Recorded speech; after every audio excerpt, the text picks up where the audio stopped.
Welcome to our channel medical field guidance. इस video में हम डिस्कस करेंगे कि बीएससी नर्सिंग करने के बाद आपके पास में क्या स्कोप होते हैं। ठीक है, बहुत सारे बच्चों को इसका डाउट होगा, चाहे वो बीएससी नर्सिंग का भी कोई एंट्रेंस दे रहे हैं या देने वाले हैं या बीएससी नर्सिंग के किसी भी ईयर में है। ठीक है, सबके मन में ये क्यूरियोसिटी होती ही है कि जो बीएससी नर्सिंग हम कर रहे हैं उसके बाद में हम आगे क्या कर सकते हैं। ठीक है, कुछ बच्चों को होता है कि उनको हॉस्पिटल लाइन में नहीं जाना है, तो क्या उसके अलावा भी हमारे पास में कोई अदर स्कोप है, तो वो भी ऑब्वियसली हम देखेंगे। ठीक है, तो यहाँ पे जो बीएससी नर्सिंग के स्कोप्स होते हैं वो बेसिकली 3 सेक्शंस में डिवाइडेड होते हैं।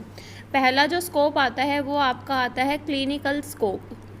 ठीक है, क्लिनिकल स्कोप वहीं आपका हॉस्पिटल में होता है जो। ठीक है, उसके बाद आता है आपका टीचिंग स्कोप। उसके बाद क्या आता है आपका टीचिंग स्कोप, एंड देन फिर आपके अदर डिपार्टमेंट्स जो होते हैं उनमें आप कर सकते हैं, वो भी हम डिस्कस करेंगे लाइक अब्रॉड। ओके, और यहाँ पे मैं ऑन एन एवरेज आपको सैलरी भी बताती हुई जाऊँगी। तो अगर आप बीएससी नर्सिंग कहीं से भी कर रहे हैं, देखो एक होता है गवर्नमेंट कॉलेज से अगर आप कर रहे हैं तो आपको यहाँ पे बेनिफिट हो जाता है अच्छे गवर्नमेंट का, तो ओब्वियसली आपकी वहाँ पे क्लिनिकल अच्छे होंगे। दूसरा, आपकी फ़ीस कम लगेगी।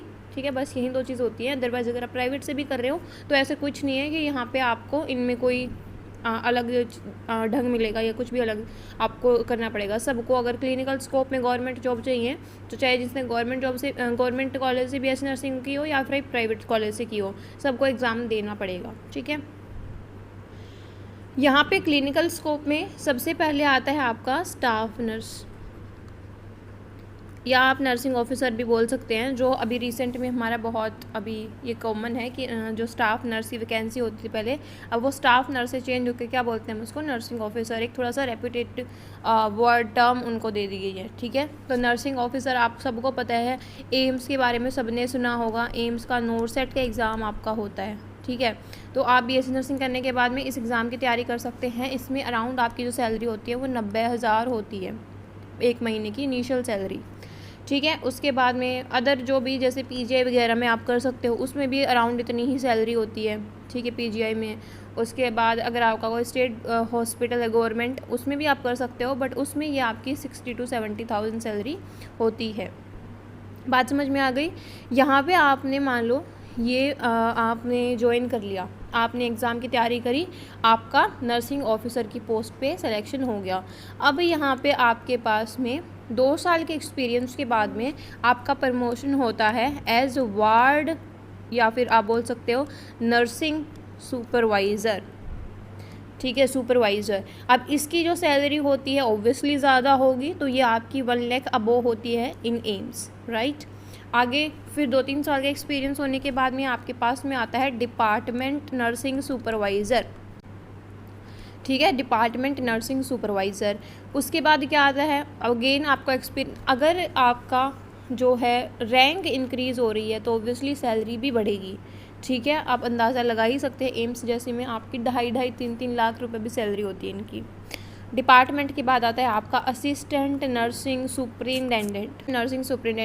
उसके बाद अगर देखा जाए तो आपका आता है डिप्टी नर्सिंग सुपरिटेंडेंट, फिर आता है आपका नर्सिंग सुपरिटेंडेंट, और फिर आता है डायरेक्टर ऑफ नर्सिंग। तो यहाँ पे बहुत सारे प्रमोशंस आपको अवेलेबल होते हैं। लाइक आर्मी में आपने सुना होगा ना कि पहले एक पर्टिकुलर रैंक से होता है, फिर आपका इंक्रीज़ होते होते मेजर, कर्नल, इस तरीके से बढ़ता जाता है। तो वहीं यहाँ पे भी सेम केस है। ओके, टीचिंग का स्कोप देख लेते हैं। टीचिंग में अभी यहाँ पे अगेन जैसे आपने बीएससी नर्सिंग कंप्लीट कर ली, उसके बाद में आप एलिजिबल हो जाते हैं एक पोस्ट के, जिसको बोलते हैं क्लिनिकल इंस्ट्रक्टर। यानी कि जो भी आपके कॉलेज होते हैं, लाइक आप गवर्नमेंट कॉलेज बोल सकते हो या फिर आप प्राइवेट, गवर्नमेंट के लिए आपको एग्ज़ाम देना पड़ेगा। जो भी प्राइवेट हमारे कॉलेज होते हैं, लाइक दिल्ली में तो बहुत सारे हैं, हॉली पब्लिक हो गया, ठीक है, बहुत सारे कॉलेजेस होते हैं, उनमें वैकेंसीज आती हैं। ऑब्वियसली वैकेंसी के बेस पे आप वहाँ पे अप्लाई कर सकते हो। काफ़ी सारे स्टूडेंट वहाँ पे अप्लाई करेंगे, तो वहाँ पे इंटरव्यू बेसिस पे या फिर आपके बीएससी नर्सिंग हैं कितने परसेंटेज मार्क्स आए हैं उसके बेसिस पे, आपने बीएससी नर्सिंग कहाँ से करी है उसके बेसिस पे आपको वहाँ जॉब प्रोवाइड की जाती है। क्लिनिकल इंस्ट्रक्टर कि यहाँ पे जो सैलरी होती है अगर हम गवर्नमेंट की बात करें तो वो 50 के आसपास होती है, 50K, लेकिन प्राइवेट में 20 से 30 हज़ार होती है। ठीक है, अगर हम बात करें इससे आगे की पोस्ट क्या होती है, नर्सिंग ट्यूटर। ठीक है, नर्सिंग ट्यूटर के लिए आपको 2 साल का एक्सपीरियंस चाहिए। ठीक है, और साथ साथ में आपको MSc भी चाहिए होती है। ठीक है, तो आप ये भी कर सकते हैं कि 2 साल का आपका एक्सपीरियंस है क्लिनिकल इंस्ट्रक्टर का और आपने MSc में एडमिशन लिया है, और तो फिर आप साथ साथ नर्सिंग ट्यूटर की जॉब जो है वो कर सकते हैं। बट कई बार होता है ना, हमारे प्रोफेशनल कोर्स में तो हम MSc के साथ में नहीं कर पाते हैं क्योंकि ऑलमोस्ट हमें इक्वल टाइम देना पड़ता है। तो हम ये प्रेफर करते हैं कि हम पहले MSc नर्सिंग करें एंड देन हम नर्सिंग ट्यूटर की जॉब जो है वो अप्लाई करें। उसके बाद में आता है आपका असिस्टेंट प्रोफेसर, फिर आएगा आपका एसोसिएट प्रोफेसर, फिर आपका आता है प्रोफेसर। प्रोफेसर अगर मान लो आप यहाँ पे हमारे BSc नर्सिंग में काफ़ी सब्जेक्ट होते हैं, लाइक आपका साइको हो गया, सोशो हो गया, ठीक है, अनैटमी हो गया, फिजियोलॉजी हो गया, उसके बाद अनाटमी, सोशो, फिजियोलॉजी, आपके ये सब्जेक्ट हो गए। एंड देन आपका आप इनमें से किसी में भी आप अपनी मास्टरी कर सकते हैं। एंड उसमें आप मान लो जैसे आपने एनाटमी में करी है मास्टरी, तो उसमें अगर आप प्रोफेसर की पोस्ट पे हैं तो आप HOD होते हैं, हेड ऑफ डिपार्टमेंट। प्रोफेसर अगर आप हैं तो HOD हो गए, हेड ऑफ डिपार्टमेंट। ठीक है, उसके बाद में आपका वाइस प्रिंसिपल हो गया और डायरेक्टर ऑफ नर्सिंग हो गया। ठीक है, तो आई होप समझ गए होंगे क्लिनिकल और टीचिंग स्कोप। अदर में जैसे किसी बच्चे को MNS ज्वाइन करना है बट MNS 12th के बाद नहीं हो पाया, तो आप डेफिनेटली अभी कर सकते हैं, BSc नर्सिंग करने के बाद कर सकते हैं। तो आप MNS मिलिट्री नर्सिंग सर्विस में अप्लाई कर सकते हैं। यहाँ पे आपकी जो पोस्ट होती है वो एक लेफ्टिनेंट की पोस्ट होती है। आप अब्रोड जा सकते हैं। अब्रोड में आपकी जो सैलरी है वो 3 to 4 lakh rupees per month होती है। इसके लिए अगेन आपको IELTS का एग्ज़ाम क्वालिफाई करना पड़ता है, उसके लिए तैयारी करनी पड़ती है। एग्ज़ाम हर जगह है, एग्ज़ाम ऐसा नहीं है कि कहीं नहीं है। आप स्कूल हेल्थ वर्कर लग सकते हैं, NGO में आप काम कर सकते हैं, आप एज अ साइंटिस्ट काम कर सकते हैं। आप अगर आप मास्टरी करना, मास्टरी के बाद आपकी बहुत सारे ऑप्शन होते हैं, MPhil हो गया या फिर आपका PhD हो गया नर्सिंग में, तो वो आप कर सकते हैं अगर आपको एक आपके नाम के आगे डॉक्टर का टैग चाहिए तो। ठीक है, इंडस्ट्री में आप कर सकते हैं। इंडस्ट्री जैसे रेलवे स्टेशन होते हैं ना, तो रेलवे में आपकी नर्सिंग वैकेंसीज आती हैं, तो उसमें पर्टिकुलर आप अप्लाई कर सकते हैं। ठीक है, बहुत सारे ऑप्शंस होते हैं, ऐसा नहीं है। अगर आपको यहाँ पे हॉस्पिटल से कनेक्टेड नहीं रहना है BSc नर्सिंग करने के बाद, कुछ बच्चों को होता है, तो वो यहाँ पे टीचिंग लाइन में आ सकते हैं। टीचिंग स्कोप यहाँ पे अवेलेबल होते हैं, लेकिन पढ़ना हर एक में पड़ेगा। ये प्रोफेशनल कोर्स है, थोड़ा सा सोच के ही करना कि हाँ अगर आप इसको ले रहे हो तो पूरे डेडिकेशन के साथ आप इसको क्वालिफाई करो। आई होप ये वीडियो थोड़ी सी सही रही होगी, थोड़ी अलग थी जो भी मैंने अब तक वीडियो डाली उनमें से। इसमें आपको ये पता चल गया है कि BSc नर्सिंग करने के बाद में आपके पास क्या क्या रास्ते खुल रहे हैं। ठीक है, दूसरा इम्पोर्टेंट चीज़ यहाँ पे, अदर कोई भी कोर्स है लाइक पैरामेडिकल कोर्सेज हमारे 24 टाइप के होते हैं, 24 to 30, तो उनके स्कोप ऐसे जानने हैं तो कमेंट बॉक्स में मुझे बता दीजिएगा कि दी पर्टिकुलर इस कोर्स के बारे में भी आप ऐसे स्कोप के बारे में बताएं कि क्या क्या स्कोप हमारे पास में अवेलेबल होते हैं। ठीक है, और वो सही रहेगा कि नहीं रहेगा। लेकिन यहाँ पे अगेन मैं बोलूँगी, पैरामेडिकल और BSc नर्सिंग में बहुत सारे बच्चे पूछते हैं कि इन दोनों में से बेटर कौन है, तो बेटर BSc नर्सिंग है।